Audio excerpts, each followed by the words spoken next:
Halo, saya Skolastika Sylvia. Jutaan balita di negara kita mengalami kondisi yang tidak hanya mempengaruhi kesehatan fisik, tapi juga perkembangan mental mereka. Ayo, bergabung bersama kami sekarang.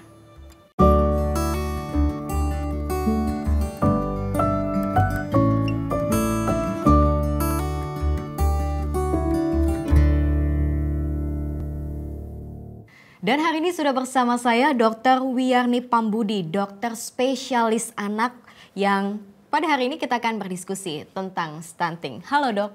Hai semuanya, ya stunting merupakan isu yang serius karena ini adalah gangguan pertumbuhan dan perkembangan anak yang disebabkan oleh asupan gizi yang buruk, stimulasi psikososial dan penyakit infeksi yang kronis. Dok, bagaimana stunting ini bisa mempengaruhi masa depan anak?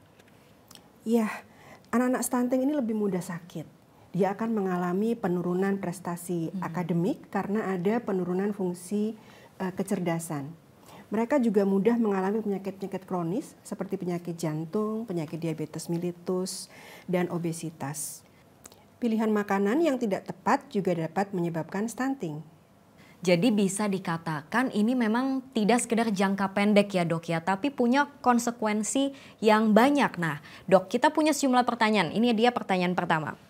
Anak saya usia 10 bulan, saya membawanya ke posyandu bulan lalu dan bidan mengatakan bahwa ia beresiko stunting. Apa yang seharusnya saya lakukan? Ya, ini pertanyaan bagus ya, mudah-mudahan ibu masih memberikan ASI pada adik dan sudah memperkenalkan makanan tambahan sejak usia 6 bulan.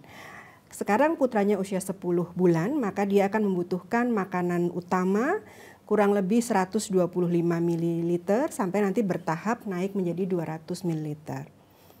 Kemudian apa lagi yang perlu dipastikan selain porsi makanannya dok? Selain porsi makanan sehat ya 3-4 kali sehari, kemudian ada makanan selingan dan kita pastikan supaya ibu rutin membawa balitanya ke posyandu dan bertanya mengenai status pertumbuhan dan perkembangannya. Baik dok, kita ke pertanyaan kedua ya dok ya. Pertanyaan yang datang dari seorang ibu dengan anak usia 3 tahun.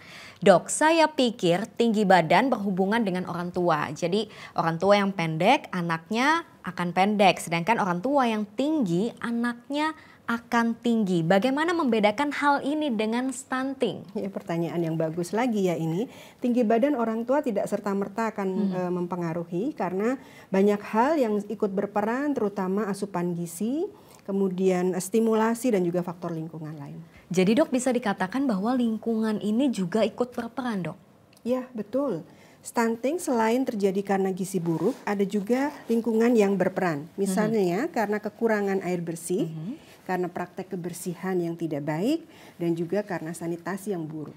Jadi bisa dikatakan bahwa kekurangan air bersih dan sanitasi yang buruk ini bisa menyebabkan stunting ya dok ya? Betul, karena ini akan membawa risiko bayi lebih rentan mengalami diare dan penyakit lain yang bisa mempengaruhi pertumbuhannya. Dok, saya juga pernah baca bahwa kedekatan atau bonding orang tua dan anak juga bisa mempengaruhi tumbuh kembang anak. Benar nggak ini dok? Betul sekali. Orang tua sejak dini perlu berinteraksi dengan anak mereka. Berikanlah kesempatan untuk berbicara, bernyanyi bersama anak-anak, kemudian bermain, dan juga orang tua membacakan cerita untuk anak-anak. Limpahilah anak dengan kasih sayang orang tua. Karena memang yang perlu kita ingat bahwa anak-anak ini sangat membutuhkan perhatian dan kasih sayang orang tua seperti itu ya dok ya. Dan sekarang dokter, kita sudah sampai pada pertanyaan terakhir dari seorang ibu hamil yang menyampaikan bahwa ibu ini baru saja menikah dan saat ini sedang mengandung. Saya sangat khawatir dengan stunting, apa yang harus saya lakukan? Ya betul, pencegahan stunting dapat dimulai sejak sebelum kehamilan. Dengan cara ibu mengasup diet yang sehat, mengonsumsi tablet tambah darah, cukup vitamin, dan rutin pergi ke dokter dan bidan untuk mencegah stunting. Baik, terima kasih dokter sudah bergabung bersama kami pada hari ini. Dan terima kasih juga sudah bergabung bersama kami. Kita berjumpa lagi untuk anak kita.